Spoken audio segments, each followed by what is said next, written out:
Right now, everything is really driven around safe, affordable, and abundant food. But the markets of tomorrow are going to be more around not just what we produce, but how we produce it.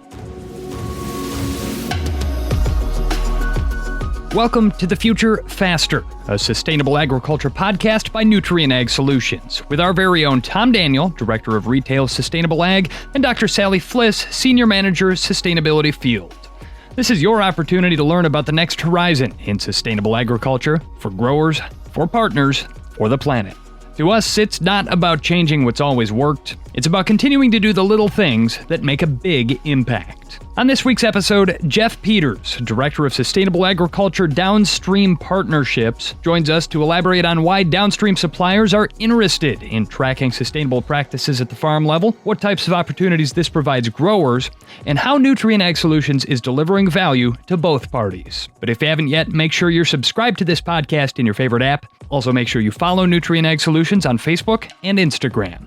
I'm Dusty Weiss, and it's time once again to introduce Tom Daniel and Sally Fliss. And Tom and Sally, The Future Faster is a sustainable ag podcast, but there are a whole lot of terms and labels that attach to that sustainable ag moniker as well. So what are some of the key things we ought to be keeping in mind as far as all that goes? Yeah, Dusty, there's a lot of them we hear about all the time. Some of them from labels that we read when we're out in the store, some of them in popular press or in the news about what are growers doing or what do people think growers need to be doing in order to be more sustainable in their practices. And a lot of times that ties into that carbon piece that we focused on so much in the first group of episodes here, but really want to take a little bit higher viewpoint today and talk about sustainability and sustainable ag. Tom, I know some of the ones that we talk about a lot and hear about a lot are regenerative ag. Of course, organic is out there, non-GMO, sustainably sourced.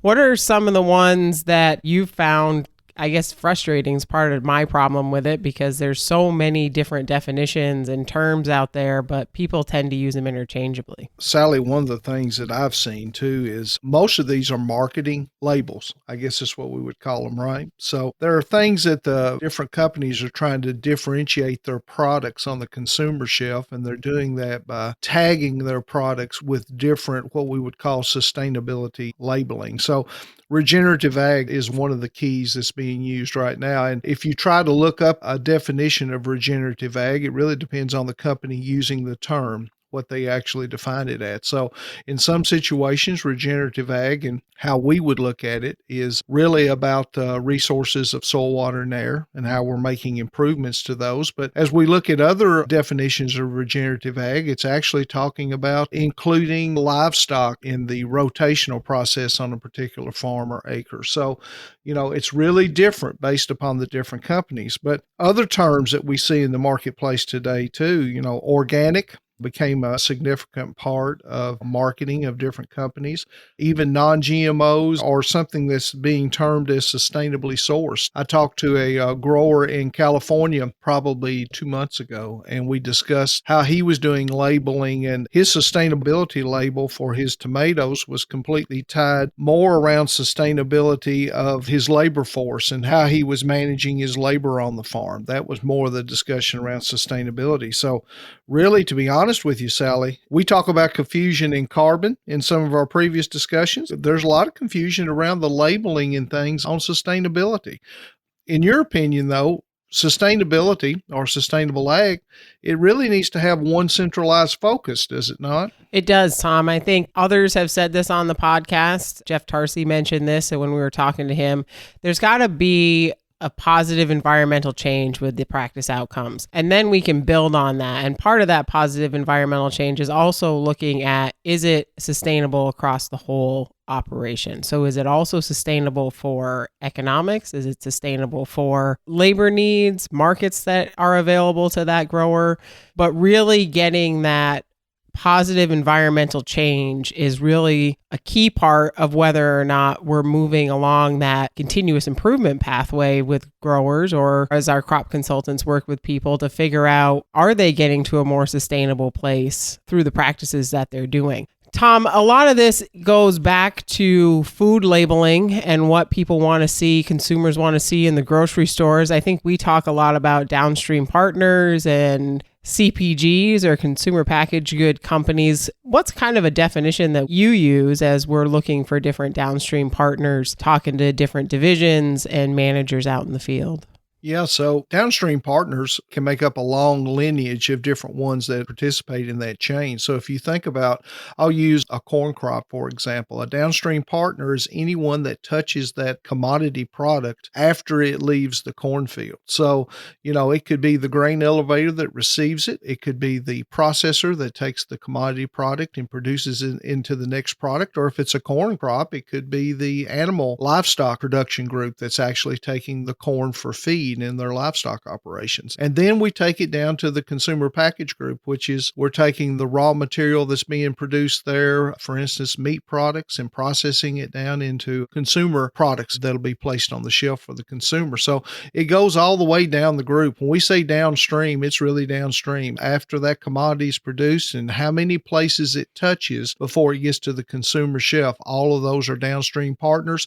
All of them are looking for opportunities in sustainability to create value at the consumer shelf. So let me ask you this, Sally, when we talk about sustainability labeling and we talk about these downstream partners that are looking at that labeling as a revenue stream, the consumers, when they buy something that's labeled sustainability, they have a certain expectation of what that label means. And in many cases, some of those things are kind of muddled in the mix as to exactly what the consumer is asking for or what the consumer is actually purchasing. What's your thoughts on that? I would agree, Tom. I think there's some places where sustainability is really just, did they grow out and measure what growers are doing so they can report on it? Did they try and influence change? Are they doing something as in-depth as tracking that product from the farm field to the shelf along with all the practices and environmental metrics around it? So I think it's really vague, which makes it hard for all of us as consumers to figure out what it is that we're buying. But there's some strong offers out there and opportunities for growers to be able to capitalize on the practices that they're doing and get some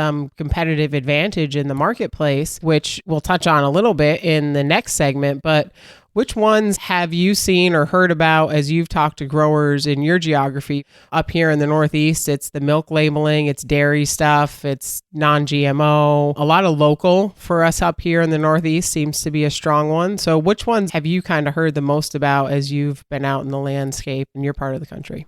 Yeah, the one, Sally, that really sticks out in my mind, and we've had discussions around some of the rice products. So if you think about it, some of the products that are being directly purchased from the grower and then being processed in very few steps until it gets to the consumer shelf. So rice is a good example of that. So you've got different downstream partners, whether it be Anheuser-Busch or different milling companies that are buying rice products, and they're using those products directly into a final finished goods product. And in those cases, they see value in those labels. I was talking to one of the rice groups the other day, and they're seeing anywhere from 140 to 160% more value at the consumer shelf for rice products that are carrying some kind of sustainability branding.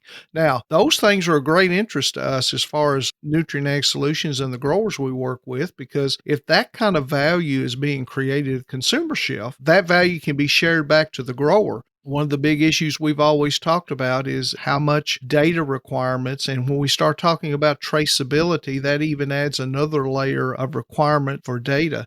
The growers are going to need to get paid for that grower data. And if the consumer's willing to pay for it and willing to say, I'm willing to put my money into a product that has certain labeling that I like, then the grower gets a chance to share in that. And Sally, that's to me where the great value is going to be around sustainable labeling. Yeah, I would agree, Tom. Hey, I will ask you this question though.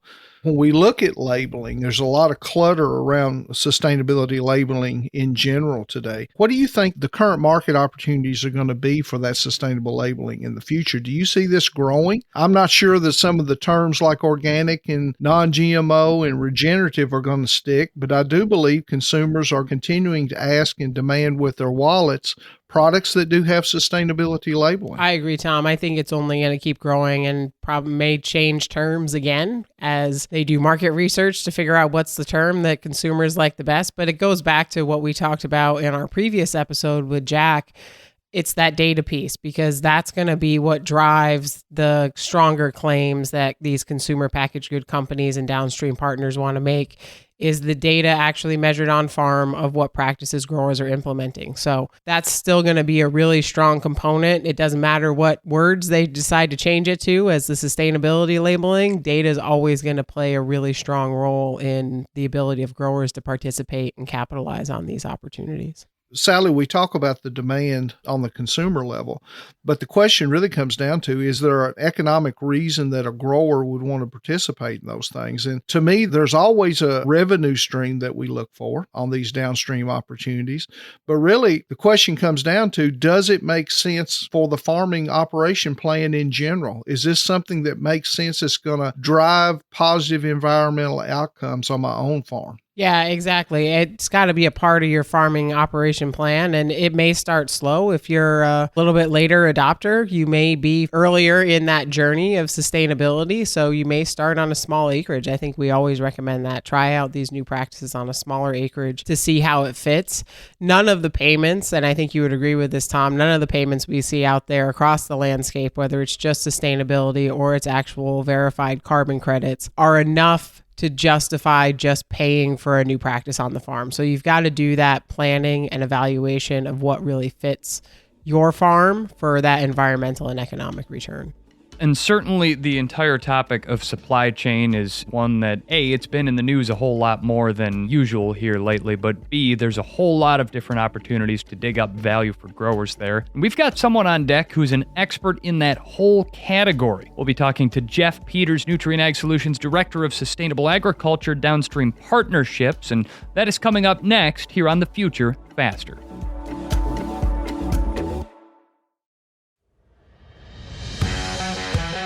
FarmSmart is the core of Nutrien Ag Solutions' sustainable agriculture offerings, leading the field with growers to record positive environmental impacts while identifying and embracing new revenue streams. In leveraging practices and products and recording your outcomes, your reward for making informed agronomic decisions will be waiting for you in our digital sustainability platform. The data you input can help set a baseline, identify opportunities for continued improvement, and help qualify you for market access opportunities. We're here to maximize incentives and help ensure the legacy of your operation. Getting started with FarmSmart is easy. Log in or create an account with Agrible, then track your data and get paid. Getting started now means we can get to the future faster. FarmSmart, where sustainability meets opportunity. NutrienAgSolutions.com/FarmSmart. This is The Future Faster, a sustainable agriculture podcast by Nutrien Ag Solutions. I'm Dusty Weiss, along with Tom Daniel and Sally Fliss, and we're joined now by Jeff Peters, Director of Sustainable Agriculture Downstream Partnerships here at Nutrien Ag Solutions. Jeff, thank you for joining us today. Absolutely. And Dusty, it's great to be here today.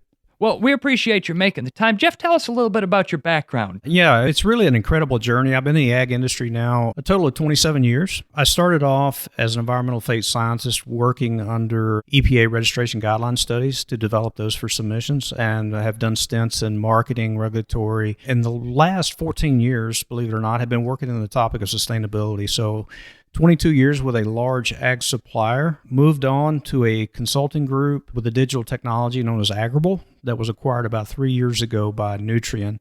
And since then, I've still been serving the same role of Director of Sustainability with an emphasis on downstream partnerships. So what I actually do day to day, Dusty, is to work with downstream partners that are trying to characterize their supply chains relative to the topic of sustainability to better understand where there's opportunities for improvement and to be able to tell the story of sustainability. Thanks for being here today, Jeff. Glad to learn a little more and dive a little deeper into what are we doing with some of this data that we've been talking about on the last 4 or 5 podcast episodes. Tom and I touched on a little bit in our earlier conversation of kind of what are downstream partners, but could you throw us a definition too of downstream partners and what you're looking for as you reach out to and make contacts and build relationships with downstream partners? Sure, Sally. So I guess first to set context is to understand a little bit more about the ag supply chain, right? And there's different segments. So we think about the upstream segment, that's really comprised of growers that's comprised of ag suppliers and ag retailers such as Nutrien. And really that's around origination of a commodity such as grain, wheat, for example. And then you've got the middle segment. And the middle segment is really around storing grain, so that's your elevators. It's also around processing grain. So there's a lot of big processors out there, your A, B, C, and Ds of the world. And then finally, it's to the downstream portion of that. And the downstream is really made up of apparel companies, consumer packaging good companies, the block and mortar stores that you would recognize like the Walmarts and Targets of the world. And really the emphasis on the consumer packaging good companies, they're really around the final processing, the packaging, and the distribution to the ultimate user of that product, which will be the consumer. So, Jeff, when we talk about downstream suppliers, and I know one of your roles is how do you create that linkage between the grower, our retail, and the downstream suppliers? But in your work, what do you see as the opportunities working with these downstream suppliers? Well, most of the downstream companies now have set targets and goals over the course of the next 10 years. So by 2030, most of those companies have set science-based targets to improve on environmental outcomes. The challenge that most of these companies have to date, Tom, is that they really don't have that relationship and that knowledge of what happens on the farm. And that's really where Nutrien can connect the dots, so to speak, to enable that information and data to flow from the grower to the downstream partner, as well as we can help enable solutions that really meet the needs and the demand that that downstream organization is striving for. That seems to be a driving thing in the marketplace today, especially on the consumer side of what they're asking for around sustainability. You know, we've been discussing in some of our earlier podcasts, especially, we're looking for those opportunities that the grower can participate in some of the value that's being created at the consumer shelf.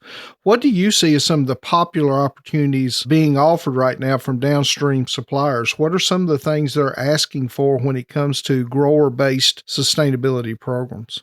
Naturally, producers want to be incentivized for information that they share, right? That's their intellectual property, and they want to be compensated for that. As we look at the future of sustainability and other areas, right, there's going to be opportunities around the topic of traceability, such as identity preserve and segregation, ecosystem service markets, and there's a lot of organizations that are focused on that today, whether that's carbon or water quality or other efforts.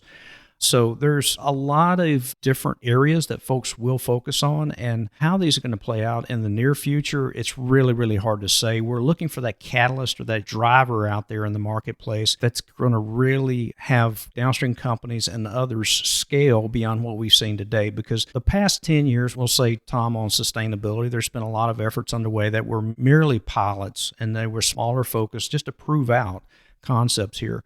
But as we look at the next 10 years, it's really going to be about scale, and then what's it going to take to drive scale across the supply chain. So Jeff, I'm guessing just like all the other carbon items we've talked about, data is a strong driver of what growers can participate in and what these downstream partners are looking for. How is Nutrien tracking these programs, and what are some of the measurements that we get out of the tracking programs that we're using?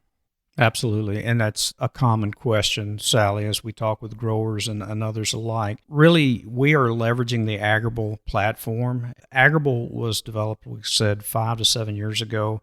It's a grower-facing tool that allows us to capture information that addresses the topic of sustainability. But first and foremost, it's an agronomic tool. So we're basically killing two birds with one stone. We're providing growers with information that enable their decision-making on a day-to-day basis on their farms. And that could mean looking at yield forecast. That could be looking at field workability, weather information, and by far weather is one of the most important aspects that growers, they can't get enough of weather information because that impacts their farm and their field on a day-to-day basis. But the value of the data, especially from a grower perspective, you have to think of it as building a pedigree on the farm. And that pedigree is going to have value in the future as we talk about these marketplaces. Right now, everything is really driven around safe, affordable, and abundant food. It's what we produce. But the markets of tomorrow are going to be more around not just what we produce, but how we produce it. And having that information and data to support that is going to be extremely important.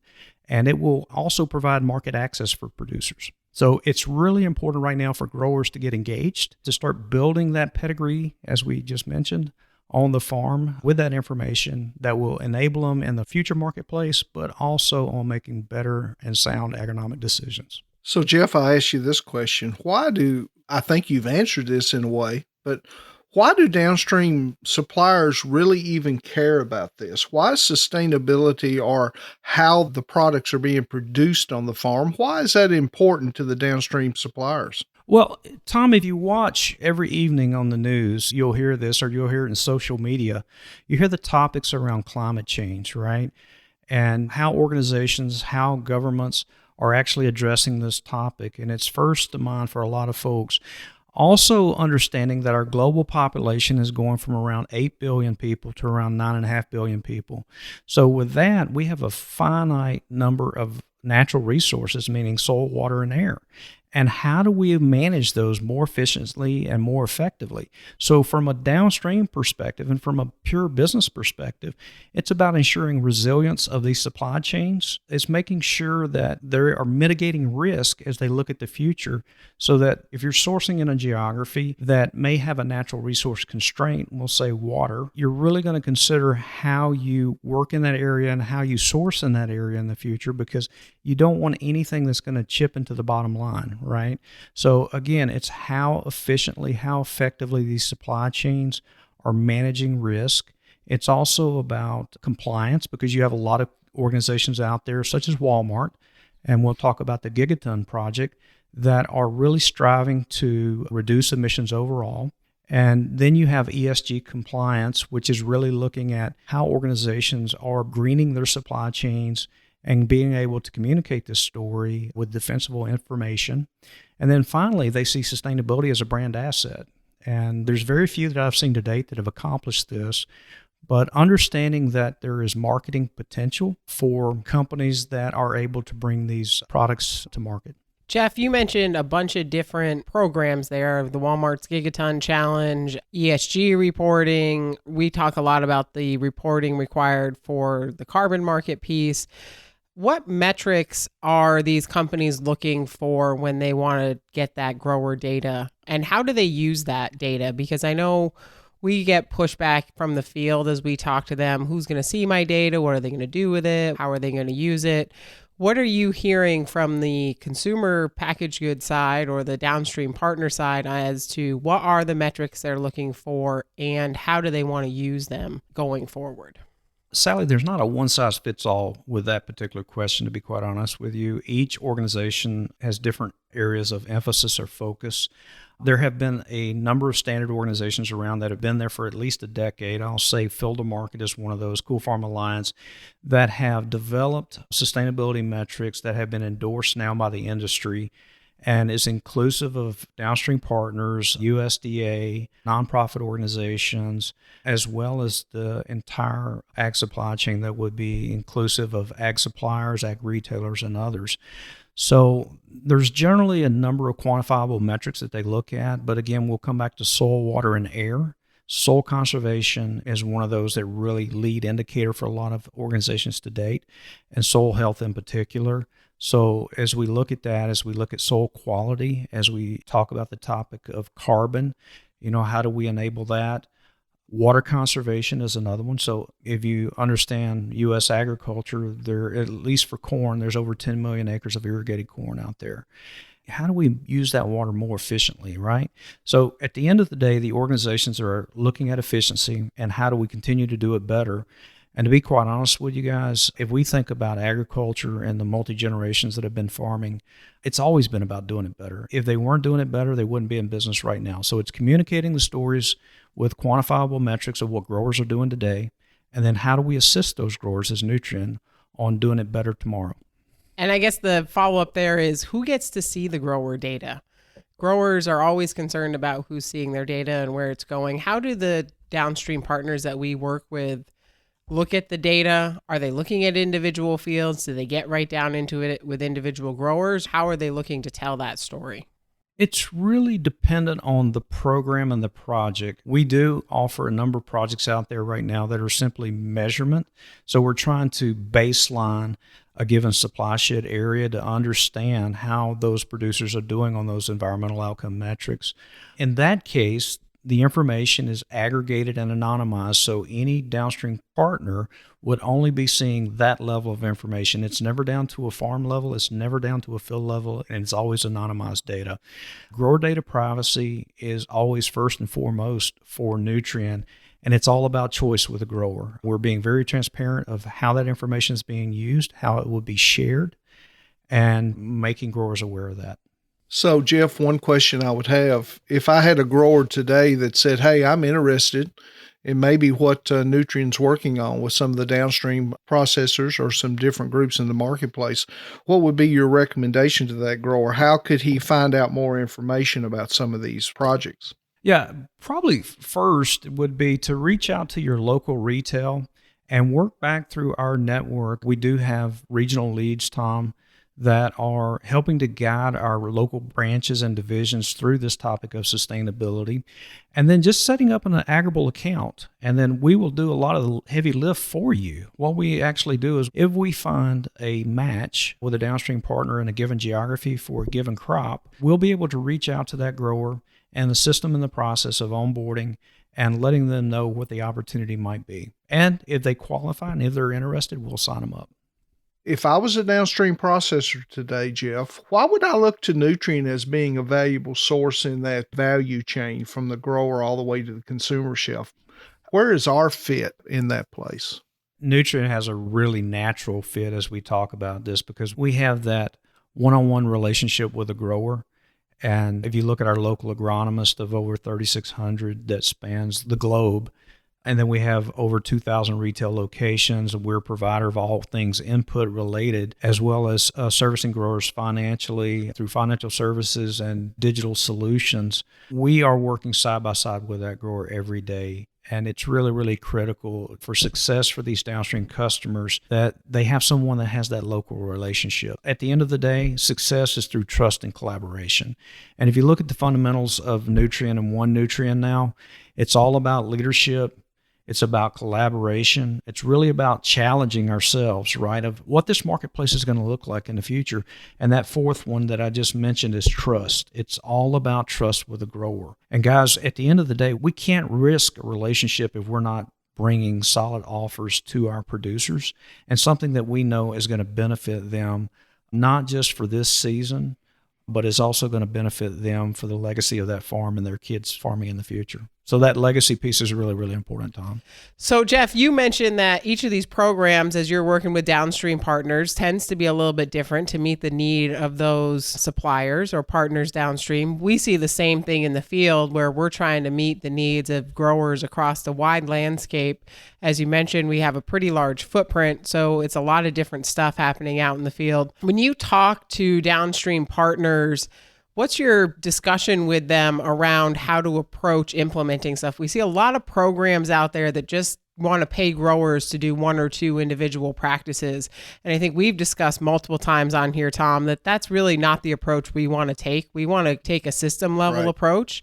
So how do you guide that conversation with a company that may not have any contact with growers to this needs to be about a system and not about just let's do one or two more practices? Yeah, it's really an education process. When we talk about sustainability, it's education across the whole supply chain, right? Growers are learning more about what this topic means, and they're also sharing back what's possible. There's so many things that the growers are doing right today that we just need to communicate the story to the downstream.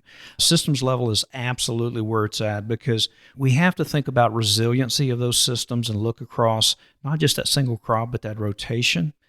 And, how many years out of 5 will that system actually work favorably for that producer? And as we talk about the topic of climate change, where we're going to see more incidents of flooding, where we may see more heat extremes, we have to make that system more resilient to really mitigate the highs and the lows that these growers are going to see over the next 1 to 3 decades. Right? So system level is absolutely what we're talking about, adaptive management. And adaptive management is really around the concept of being able to come up with a system level design, to manage it, to monitor it. And really it's a rinse, lather, repeat because we're constantly learning. And a grower's that same way. They're constantly learning how to optimize that operation. So to communicate that to downstream customers, it takes time. They have to understand it. The only way that you can really do it, and it's the same way with the growers, you got to prove it, guys.